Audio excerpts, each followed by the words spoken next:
is on air, and then Steve, you see a Yes. little live button in the upper right. Cool, perfect. Yes, I do. Well, hello. So this is the video version is now live, right? Are we live Yes. on Alpha Geek? Yeah, a little live button in the upper right. Cool. I will have to start at the Alpha Geek, or I can follow those directions that Tom said, yeah. If you want to do that, that'd be great. yeah. I will have to start at the Alpha Geek, or I can follow those directions that Tom said, yeah. If you want to do that, that'd be great. Okay, wait a minute. Why are we hearing stuff back here? Sorry, that's me. I actually had the accidentally had the live feed going just to check it. God. For some reason, even though I muted the audio on it, I could still hear it. Why are we hearing stuff back here? Sorry, that's me. I actually had wait a minute. Oh wait, someone else has their window open to the live feed. For some reason, even though I muted the audio on it, I could still hear it. Do you know what I mean? Someone has the YouTube page. Yeah. No crap. Is that me? Oh wait, probably someone else has to the live feed. For some reason. It's not me. Here we go. That's me. Do you know what I mean? Someone has the YouTube page. Closed. Okay. So here's the only problem is that for Alpha Geek, it's not pre-populating my login.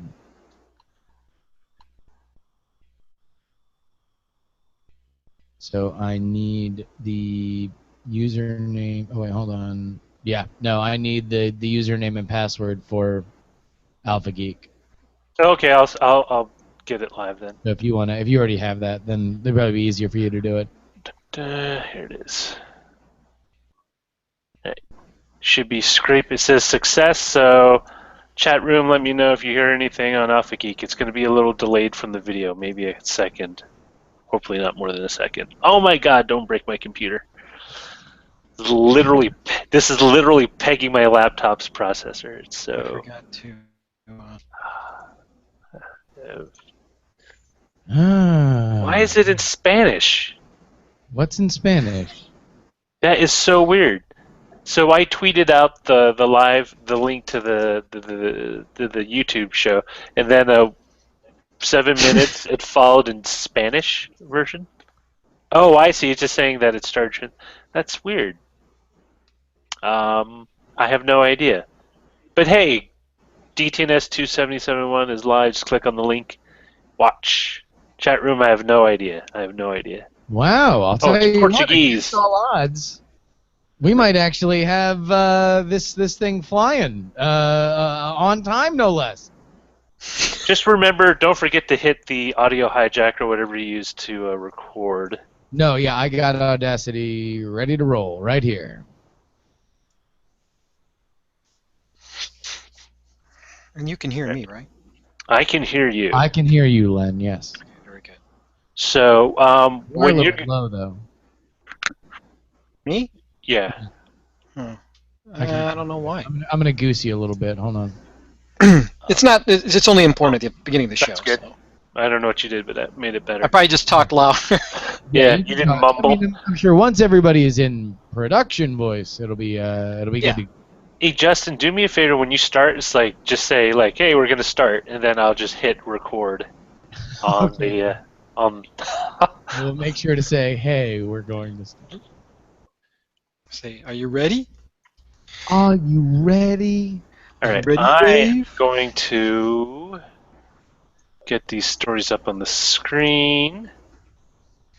And then I am going to hide myself. Are you ready, Dave? So you should still hear me. Dun, dun, dun, dun, dun. Stop my audio. All right, so I'm going to go away, and if you have any questions or anything, you can speak them out loud, and I will try to interject. We have like 60 seconds, so Len, if you want to do whatever you do typically. Yeah, I don't do anything. That I hear. What was that? Was that just a noise on a channel, Justin? Yeah, I don't know what that was. Might be my kids in the background. Let me hang on a second. No, it sounded like some kind of interference, but No. All right. I'm gonna disappear. Gotcha. You do have to relinquish. Wait, how do I relinquish control to you? I don't know. So wait, when I do, so what do I need to do? Oh wait, no. I might still be showing up for people. I just might not be able to see it. You're showing up for me. Okay, good. Good. All right, audio levels look good. I think we're ready to roll. Hey, all right. Finally, here we go. Yeah, hey, Roger. I think. Yes. Oh, did I close the one thing that I needed to not close? Yeah, all right. Here we are. I believe we are ready to start. When I first tried the Daily Tech News Show, it was so good. I told 2 friends about it, and they told 2 friends, and so on, and so on, and so on. It gives me super tech news, super informative guests, and super fresh-smelling hair. To support the show, go to dailytechnewsshow.com/support.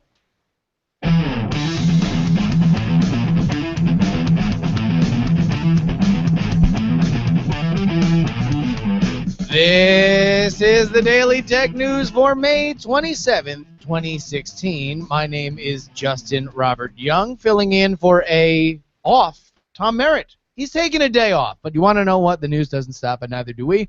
Joining me is my old friend, the senior correspondent for Tech Insider, Steve Kovac, joining us from New York. Welcome, Steve. Hey, thanks for having me.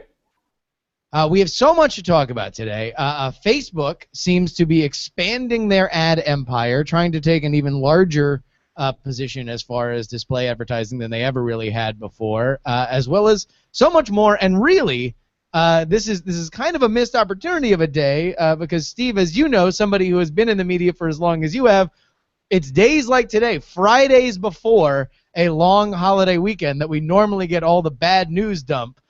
So I almost feel like we should have some sort of addendum later in the afternoon when everybody starts dumping bad news, right? Yeah, well, it's 4:30 here on the East Coast, which is about markets are closed. So if they're going to dump bad news, it's any second now. So I got my one eye on Twitter just in case something happens while we're talking here. But so far, nothing yet.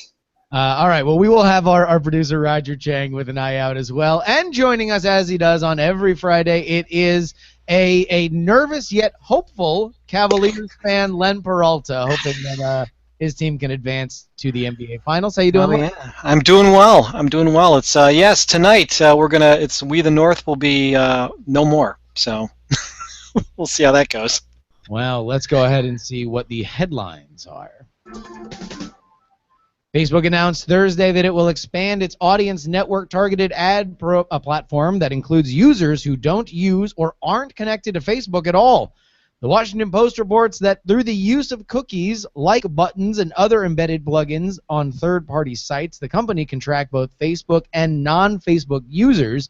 Facebook users who want to opt out can do so in the ad section of user settings, and non-Facebook users will need to go through the Digital Advertising Alliance in the U.S. and Canada, and Europeans can do so through the European Interactive Digital Advertising Alliance. Much more to talk about this going forward. Steve, any initial thoughts to Facebook pushing out forward on this particular strategy?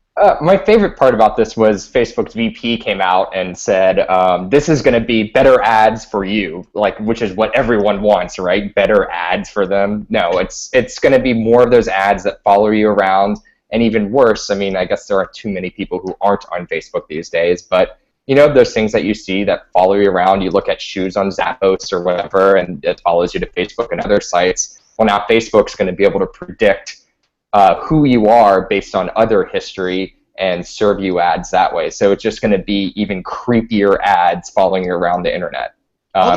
Even on Instagram, too. Now Instagram's able to do it. So it's going to work, whatever app or service you're using, it's going to be all over the place. I do think they have an opportunity to slightly lessen the creep factor, but we'll get into that later in the podcast. Reuters reports that according to sources in Congress, White House and tech sector legislation for a quote-unquote backdoor is dead. Further, the draft legislation by Senators Burr and Feinstein will not be introduced this year. Cited causes include a lack of support from the administration and House representatives and ambivalence of both the CIA and NSA on legislation that could interfere with their encryption efforts. And lo, the tempest in a teapot that was the Apple-San Bernardino face-off seems to have kind of officially now come and gone, right, Steve? Yeah, I think this whole thing, what they realized was they were asking the impossible, right? The government wanted this backdoor while still maintaining some level of privacy, and that's just, I mean, that's like trying to find a unicorn. It's just literally impossible to do. I think that was kind of Obama's stance, that there should be a middle ground, and there really isn't. And I think they probably realized that and scrapped what they were working on for now and going back to the drawing board. What's interesting to me is that the NSA and the CIA were like, hey, we already have tricky ways of finding people by way of spying on them. Let's not do anything more official that would compromise or bring more to light the stuff that we are actually doing, which is an interesting stance to take.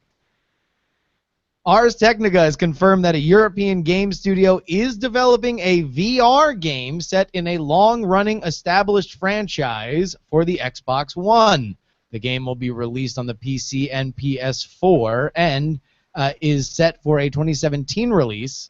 That's at least the time frame that Ars Technica gives credibility to the reports that Microsoft will be releasing an updated VR-compatible Xbox One next year. You guys at Tech Insider have always have great gadget coverage. You guys have had very good coverage of the commercially available VR options. Do you think, from what you've seen between Oculus and Vive, that a console-based VR solution is something that's going to take off? Yeah, and they have to do it because Sony this fall is going to release their VR platform, this PlayStation VR, and Sony has already outsold the Xbox One by, I forget the last count, but at least several million. So Xbox has to do something to keep up. What the common speculation is now that the Xbox will be able to work with Oculus. So it's not like they're building their own VR goggles. They're going to be able to use one that's already out there. They already have a cozy relationship with Oculus. They give them, when you buy an Oculus now, it comes with an Xbox One controller for your PC. So it's not surprising at all. What's also interesting, though, is how video game consoles are getting refreshed more often than they used to. It used to be you buy a video game console and it lasts you 6 or 7 years. Now you're getting these minor spec updates, after 3 or 4 years.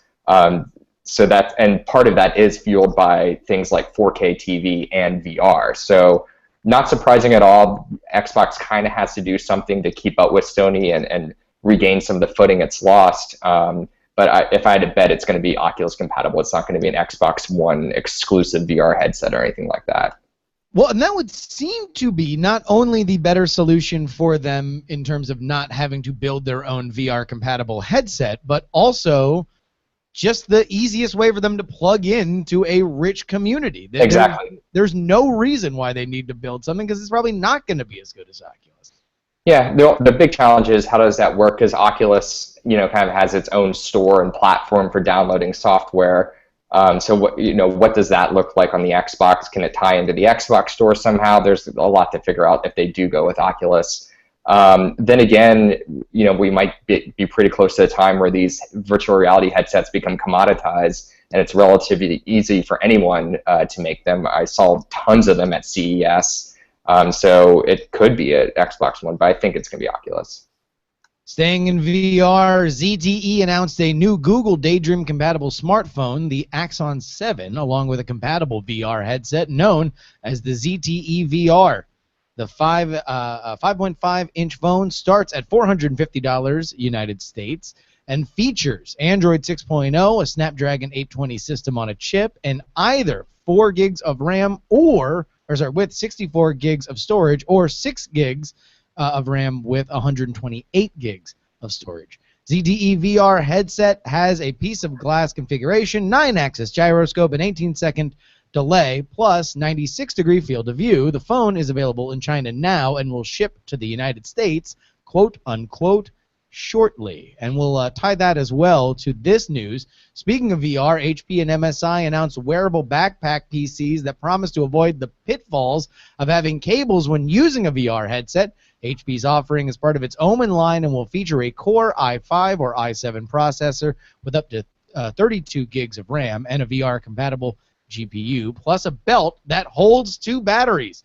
One of the CPUs and one for the GPU. The battery will last about an hour, but thanks to a third, smaller battery, you can hot swap it in for new batteries without turning off the PC. MSI's version, called the Backpack PC Sports, and a Core i7 with NVIDIA GTX 980 GPU. No word on price or availability on either machine.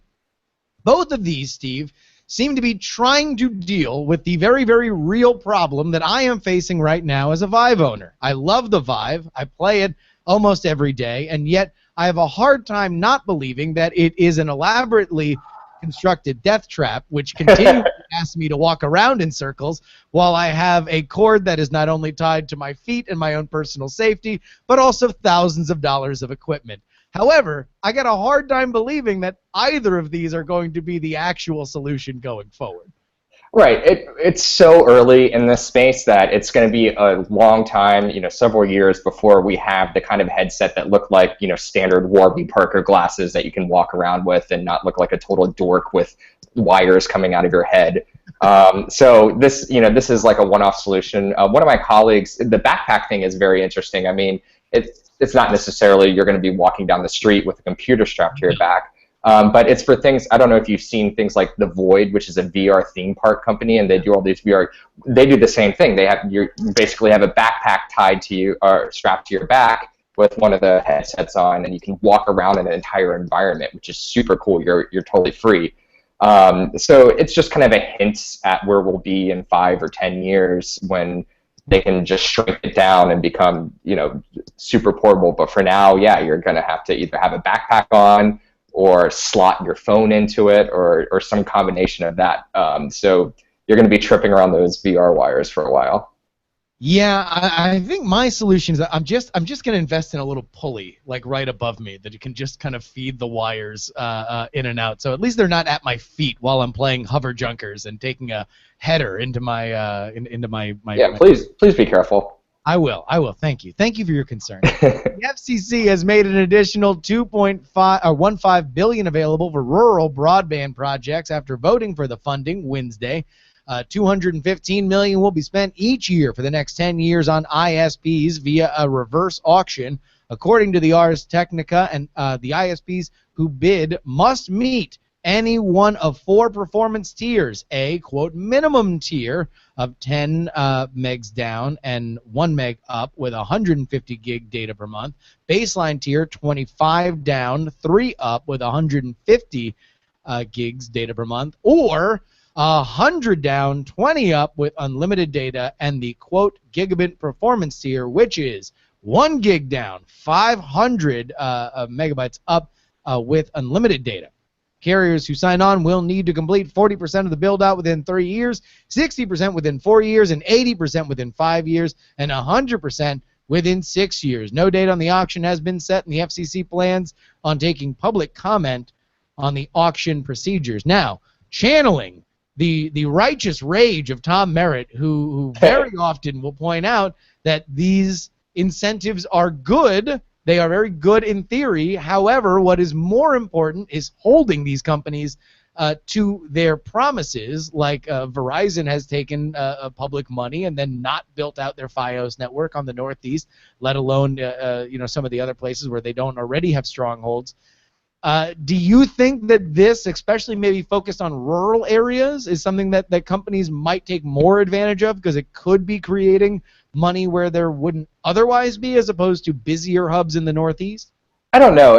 I mean, I think you just nailed it right there. I mean, this rural connectivity problem has been forever, and it's just hard to trust these private companies that they're just going to go ahead and take these incentives and then follow up on it. And so, like, what I would say is that I don't know. I don't think it's going to happen. I'm just very skeptical of it. And so it sounds great in theory. I love the moves the FCC has been making in these spaces. recently. You know, that Tom Wheeler has been doing great stuff, but I'm just so skeptical of this. And I'm with you. I'm with Tom Merritt. Verizon borked it before. I'd say let's crack down on that before we start talking about new subsidies to new and exciting gigabit rural connections. BBC News reports that Apple is fighting a new case against Texas-based Vernet X, who was awarded a $626 million in February over patent infringement. Vernet X wants an additional $190 million in damages, and Apple blocked from using patent-infringing technologies used in FaceTime and iMessage. Apple wants the court to throw out the verdict because the U.S. Patent and Trade Office has already invalidated Vernet X patents, and a retrial because Vernet X's attorney misrepresented evidence to the jury. If there's one name I should get right. Not really much to say here. Apple dealing with patent issues. Apple's got a lot of money. They'll fight all these things to the end. They don't care. I don't think FaceTime's going to die anytime soon. We're okay. Please keep your fuzzy, warm memories with all of your returning veterans and newborn babies. Don't worry. They are all safe. FaceTime will still be there for you. Reuters reports that people familiar with the matter, the old people familiar with the matter, say Verizon is working with an investment bank on a bid for Yahoo's core assets. Additionally, has added Bank of America to its list of investment banks as it works out to maneuver other bidders ahead of the June 6th second-round deadline. Verizon, Yahoo, and Bank of America all declined to comment. It is a day that ends in Y, and there is speculation on who will buy Yahoo. Not much news here, right? No, it just sounds like it's going to be Verizon, doesn't it? I mean, after all these things, it's not, between AT&T dipping its toe in, maybe AT&T is trying to jack up the price and force Verizon to pay more. Who knows? Yeah. I mean, everyone is looking, and they're smart to look. Even Facebook looked around and said no, but I mean, you got to do your due diligence when something that valuable is up for sale. So I'm not surprised by anyone who at least says they're looking around.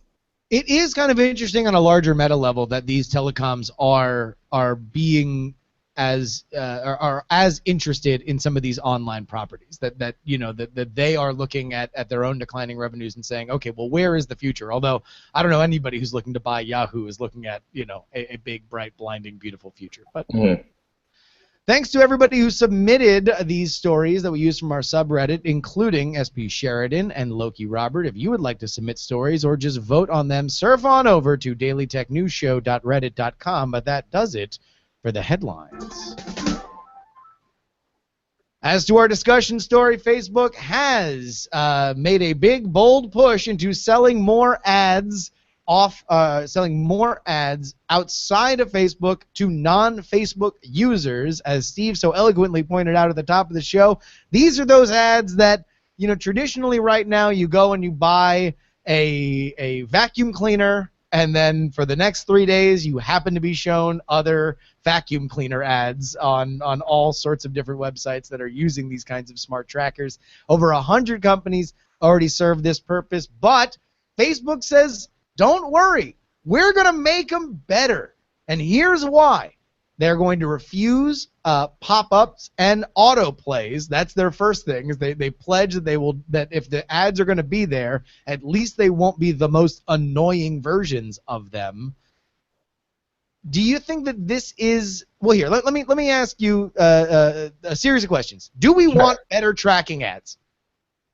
Me as a user or me as advertiser? You as as a consumer, understanding we need to live in a world with tracking ads, do we think that they are damaged to the point that we would like new and better ones? But it depends. It's like, what's your definition of better, right? I mean, if to me, it sounds like their definition of better is I'm going to see ads for products I'm likely to want to buy. So I'm not going to see ads for I don't know. I'm not a parent, so I'm not going to see ads for like baby clothes or Kids R Us or something. I'm going to see ads for iPhones and Oculuses and things I'm interested in. Is that better, or is it? Sure, yes, it's more relevant to me. It's stuff I'm interested in. but it's also got an extra layer of creepiness to it. So, we already experienced this. We, like I said earlier in the show, you go to Zappos, you go to Amazon, you go to any of those sites, you kind of poke around, but you don't buy something. You hop into Facebook, and all of a sudden, the ads for that kind of stuff shows up in your feed. I was researching a Casper mattress a couple months ago, and I still to this day, I bought it, by the way. I bought the Casper mattress. But still to this day, I'm getting Casper mattress ads in my Facebook feed. I'm getting all their competitors. There are just a bunch of Casper clones out there. I'm getting sheets, like these Uber for sheet startups ads. So, that just gets annoying. Is that a better experience for me? No, it's actually annoying. I already bought the product. See, that to me, if you want to talk about the annoying level of that, you have just nailed it. Right. Just take away the things that I've already bought. Yeah. Like, you don't have to sell me on it. I already gave you $850 for a mattress. Yeah. Oh my gosh. All right. So I think you've already answered my second question. So we don't trust Facebook to provide better. There's no inherent baked-in element to how granular Facebook can understand your interests that would give them an advantage in giving us better versions of these. Right. It depends. Like, their definition of better means targeted better. Yes. Not a better experience. They're not going to. No one's going to be happy that there's this beautiful ad in front of them or something. Now, the no pop-ups thing, that's great. There's nothing that annoys me more than. And by the way, Tech Insider and Business Center does not do this. Clicking into a story from Twitter or Facebook, and before you can you read the story for a second, and then an ad pops up. Nothing is more annoying than that. So I'm happy that's part of this program, but other than that, I mean, again, better to them, it means better targeted. That's great for businesses. It's great for Facebook, but it's just creepy. Is it odd that they even led with the consumer element? Because this announcement is really more for people who want to buy Facebook ads, right? They are offering the wider wares for the businesses of the world to engage in. Is it interesting that they even led with the consumer element of, or mentioned the consumer element of like, hey, look, these are going to be better? Because as far as the consumer, we're not going to know outside of Facebook what's a Facebook ad and what's served by one of the hundreds of other companies that do this. Yeah, I mean, they made the announcement in the Wall Street Journal, I think it was. So, I mean, it is like a businessy focused story that they put out there. They didn't tell like Gizmodo or The Verge the story necessarily. Like a gadget blog or something. This is what I love, and this is why I love having you on here, because this is the kind of stuff that I love to talk about. We always can tell more about the story by who the sources are talking to. Right. It's not even sources. Right? It was officially announced, right? It wasn't like some leaked thing. No. It was announced through there, but especially when you're doing things through a friendly source. But again, even talking to the Wall Street Journal, as business-focused as they are and as well-read amongst the business community as they are, that is still a public thing, and it's not like they did it at at their own private meeting at some sort of exactly. And their clients are going to be reading the journal every day. So big name advertisers, big name media companies are going to read the Wall Street Journal every day. So that's the audience they're trying to reach out. It's like, hey, you're already working with us. Your digital ad spend, most of it's going to Facebook anyway. And now we have this other great new product we're launching that's going to make the ads even more targeted, even for people outside of Facebook. We cracked it. We have over 1 billion users, and now we figured out how to get the other 2 billion people who use the internet. We figured out how to show them targeted ads. So give us more money. Now let me ask you this, because when we have gotten into covering tech over the past decade, and there was certainly this idea about 10 years ago of sites like Facebook being this kind of Wild West, like, oh, you can't imagine the different ways that they can monetize these things. That this, knowing so much about your users, knowing exactly what they want and exactly how excited they are about it based on how much they're liking certain stuff, that can open up all these wild frontiers for how they can charge, how they can continue to make money. And yet now we're just kind of back to where we were at the beginning, where it's like, yeah, no, you just sell ads. Either you build a product that you charge money for, or you sell ads, right? Or you sell hardware. Like there's no revolution. We just found a better and different way to sell ads. This has been true since the beginning of media. I mean, how did newspapers make money? They sold ads. Subscriptions were a tiny part of it, Yeah. How did network TV make money? They sell ads. You reach this massive scale, this massive critical scale, and the audience becomes locked in and addicted, and it's so easy to get that money. That's why Google and Facebook pretty much have all the internet advertising spend locked up. And yeah, so I mean, it's not surprising at all. There's no innovative product here other than they're getting more clever in how to get better ads to people. So here's the only most interesting theory. This was a 2012 post by TechCrunch, wherein they posited that knowing that Facebook was pushing more and more into serving ads outside of their company, that possibly a way that they could make their users happier and bring more people into the tent was to either lessen or eliminate in-Facebook ads, that there would be a richer prize outside, and it would be more important to them to get as many people inside the tent that they could track, and that by removing ads, that would make it more attractive. Do you think that this has any grain of a possible like they're gonna stop showing ads in Facebook? Yeah, that would be the theory. No, of course not. They have how many? Over 1 billion people looking at the mobile app every month. Yeah. And most of those people are doing it multiple times a day, several times a day. No, that's their most valuable users, showing that they're not going to stop showing them ads.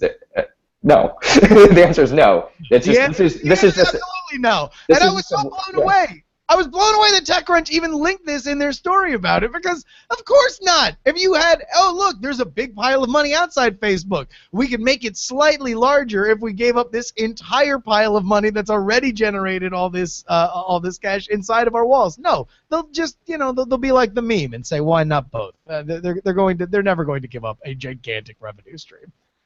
No, of course not. This is just a supplemental revenue stream on top to monetize people who don't use Facebook. And like I said, I think there are 3 billion people on the internet now, so that's potentially 2 billion people that they can reach across the world who aren't using Facebook. That's great for them. I don't even understand. I don't even think that if they took ads away, I'd be more likely to use Facebook, or I would think that it was a tremendous value ad. Like, sure, there's ads in Facebook, but that's fine. At this point, I've become used to them. I don't know how much of a plus that would be. No. Moving on to our pick of the day, Ryan Officer sent us this. I have a fascination with things that are old, especially when it comes to technology. So, for those audience members who share that appreciation for retro tech, I suggest you check out TechMoan on YouTube. This guy's amazing. He reviews different types of tech, but one area I'm most impressed with is his reviews of older tech. His videos consist of well-known tech as well as other tech formats you've never heard of. He even does time-traveling episodes where he does complete unboxing of really old tech. This guy is great. He's very detailed, and he knows his stuff. I highly recommend him. Cheers. Again, that is TechMoan on YouTube. Thank you so much for that, Ryan. If you have a pick for us, you can send it to feedback@dailytechnewsshow.com, and you can find more picks at dailytechnewsshow.com/picks. Now to our messages of the day. Jason from surprisingly warm Sydney, Australia, sent us this email.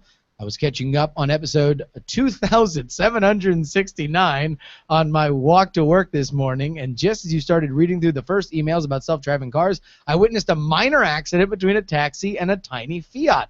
Minimal damage and no injuries to either party, but I couldn't help but smile as you finished reading the email. The accident was the perfect example of a common situation that would happen far less often once self-driving cars take the roads. Of course, poor taxi driver probably won't have a job at that point. Just thought I'd share. Keep up the good work. Thank you, Jason. Meredith Guthrie, a PhD at the University of Pittsburgh, had this to say about the timing of the Angry Birds movie. Well, there's a sentence I didn't expect to say today. Hey, Tom and the gang, I've been writing in to give you a little background on why the Angry Birds movie may be coming out now. I have a media schooler who studies, or I guess middle schooler, who studies children's media, among other things. I have 3 kids under 10. While Angry Birds isn't as popular among adults as it was in its heyday, it has remained popular with kids, particularly little kids. In fact, Rovio has quietly become a major kids entertainer. They're well known for cartoons, books, toys, and partnerships with established brands like Transformers and Star Wars. Even Angry Birds, which includes a video section with classic kid shows like Wallace and Gromit, and original Rovio productions like Piggy Tales and Stella. Their videos have hundreds of millions of views, and they've spun out their video section into a dedicated app, Tunes.tv. Among the under 10 set, Rovio is well known for their cartoons as well as their games, so it feels pretty natural for kids to see this movie now. Other reasons it took so long for the movie to come out include the huge amount of time and money that it takes to produce a high-quality animated picture. I can't say if the movie is good, but it does look like it'll be high quality.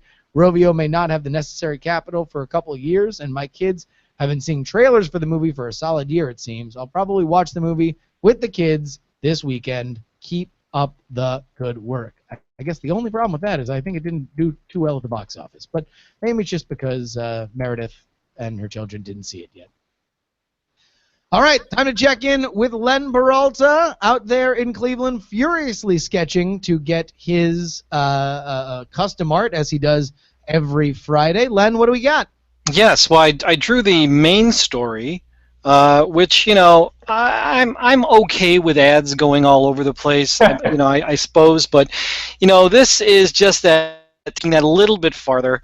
Of course, the image is of a non-Facebook user who has actually passed away and is getting an ad for Steve and Justin's Comfy Caskets. Pay attention, Comfy Caskets is with a K, so you know it's good.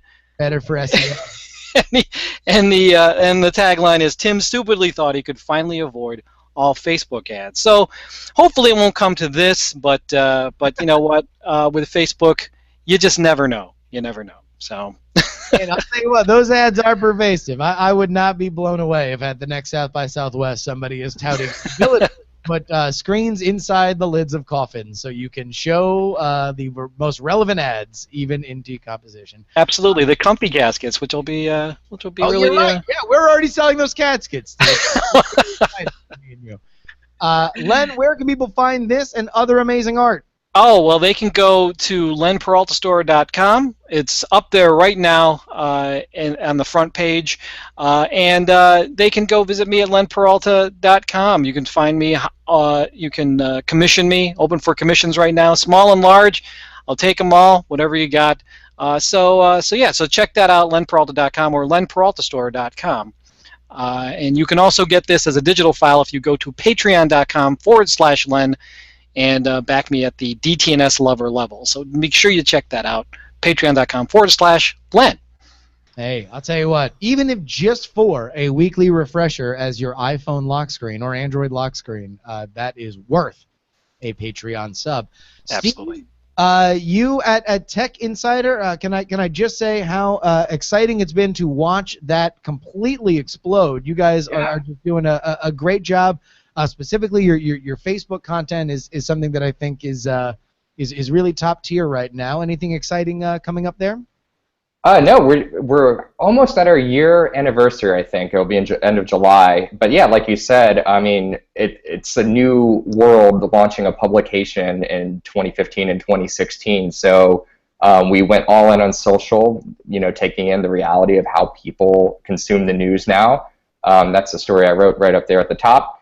And so yeah, it's you know, right now I've been focused mostly on writing. I just kind of stepped away from the editing role and moved into more writing. But you know, I think we take a much different approach than a lot of tech sites. We don't write for just geeks and people plugged into the industry. We take what, just like Business Insider made business news fun and exciting and accessible.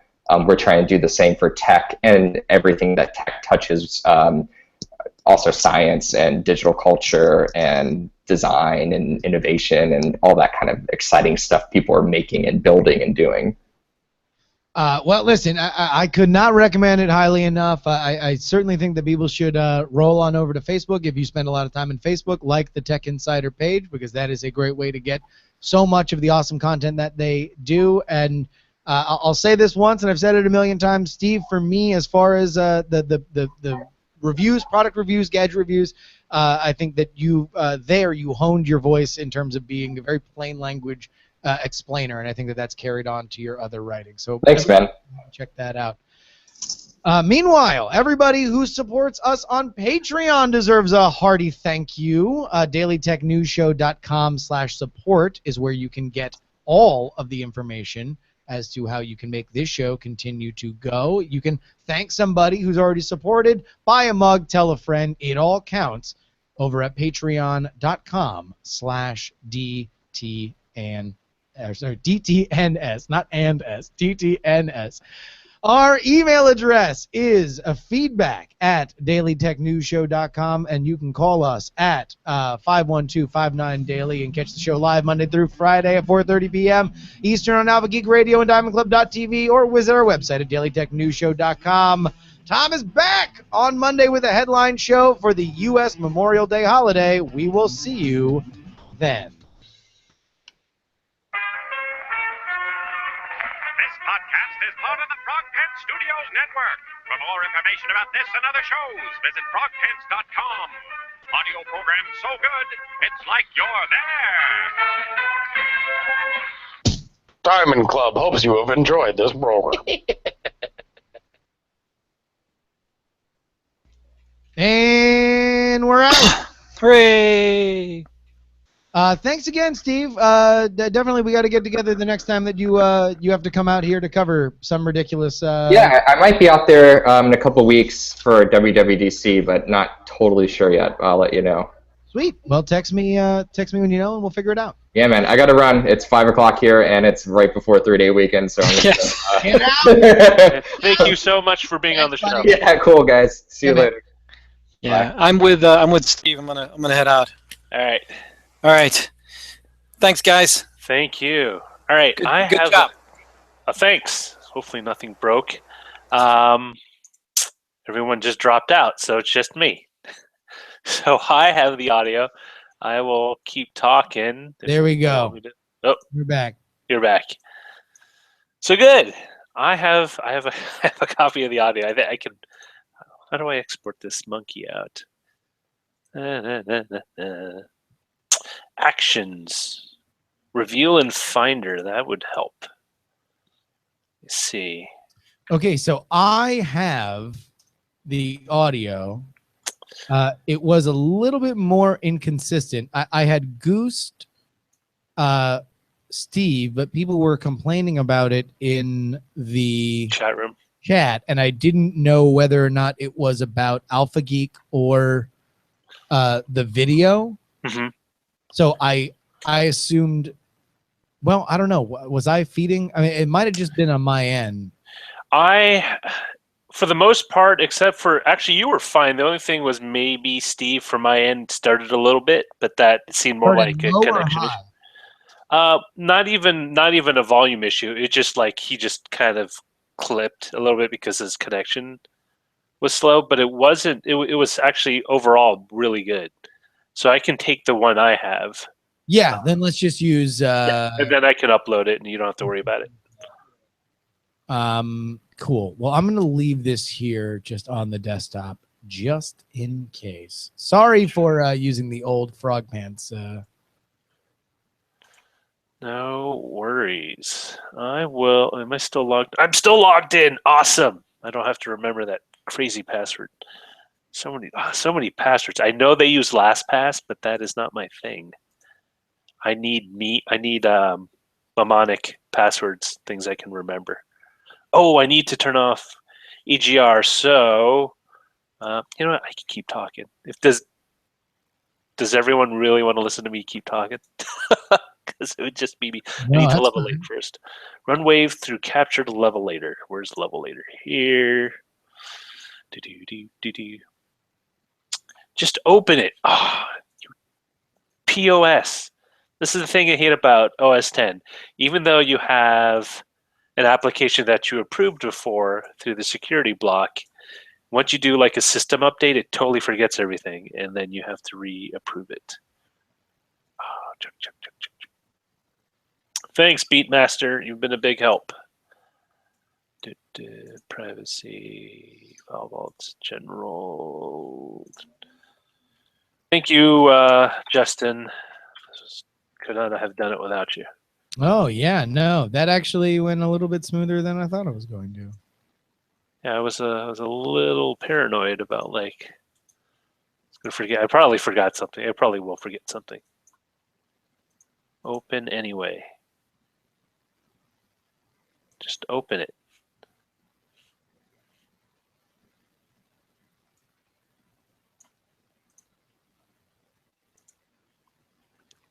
Joker.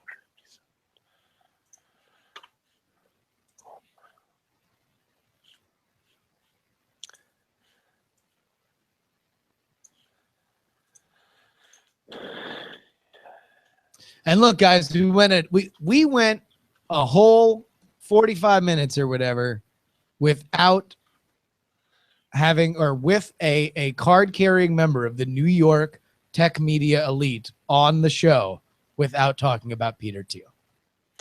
Yeah, you know, we were really debating that. I can't. You know what? You're welcome. I mean, that could be a story for next week. It's very, again, TMZ, but like, what is the future for Gawker? Are they just going to maintain? Okay, if Gawker, I mean, Gawker right now is still looking to appeal the decision, right? Yeah. So that's the next actual newsworthy step.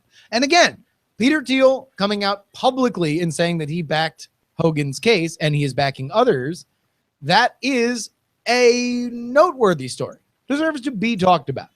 Deserves to be talked about once.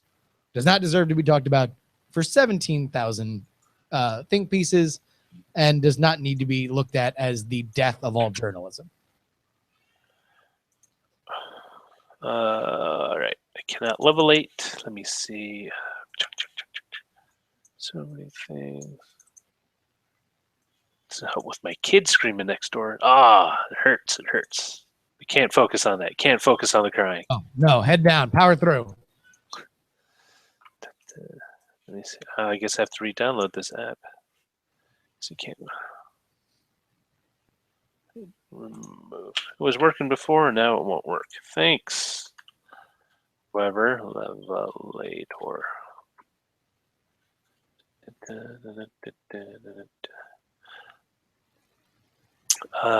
Latest download. Not compatible with OS 10.11. Oh, previous. I need this one.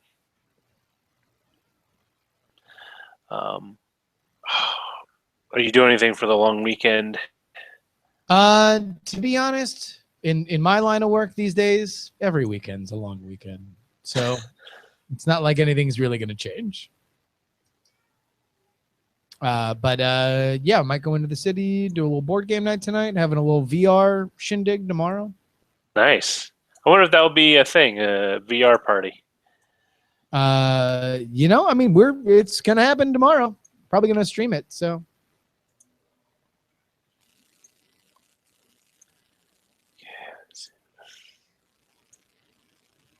Why will you not levelate? If you do not levelate, I'm going to be very, very upset with you.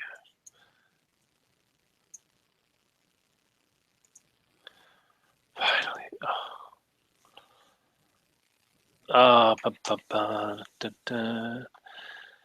And your schedule for the rest of the summer's good. I don't see any large absences. We're gonna have to juggle stuff in July if okay, the convention stuff comes in. Oh, the which convention? The Republican and Democratic conventions. If the RNC somehow manages to literally burn down the House. Oh, that's the wrong side now, man. Now the Republicans are all falling in line. It's the Democrats that are at each other's throats. You know, this has to be the most bizarre election in my memory. Probably. By the way, here's the latest on that. Donald Trump is on Jimmy Kimmel, says that he'd debate Bernie Sanders. Bernie Sanders is on the next night, says he'd debate Donald Trump. They both go on to say, hey, listen, let's do it. Let's have a debate, Trump versus Bernie, right? And now Trump's backed off. Because he opens his mouth before his handlers get a chance to. But you want to know what? Here's the funny thing. It's like, since when? Almost the most shocking thing is Donald Trump having restraint. It's It's it's going to be. I don't know what to think. There is a definite strain of belief that thinks that he will usher in the end time, and that humanity's reign over this earth will pretty much end as soon as he takes office. I mean, yeah. Speaking of pearl clutching, listen, I'm not going to vote for Donald Trump. I'm not a particular Donald Trump fan, but come on. There's been worse presidents in U.S. history. I think so as well. Have we chosen? Crap. Let me. Wait. So, are you going to take care of the rest of the? Yeah, you can go if you need to. Okay. Well, here. Do we need to pick a title here? Yes, actually, if you want to pick a title, I'm going to find a title. I'm going to be back in 2 minutes. All right. So we have, what's your definition of a better ad? Hacking the VR system. 2 certainties in life, death and ads. Virtual death traps. And you get ads, and you get ads, and you get ads. Buy first, then you see the ad, which I don't know if that is a Ring reference. I'm excited about it. Facebook ads targets, pre-holiday bummer news show. You get a Facebook ad and you get a Facebook ad. Better for whom? It's funny. Tinvec's better for whom. I almost like the best. I feel like that's succinct. That's pithy. So I like better for whom? ?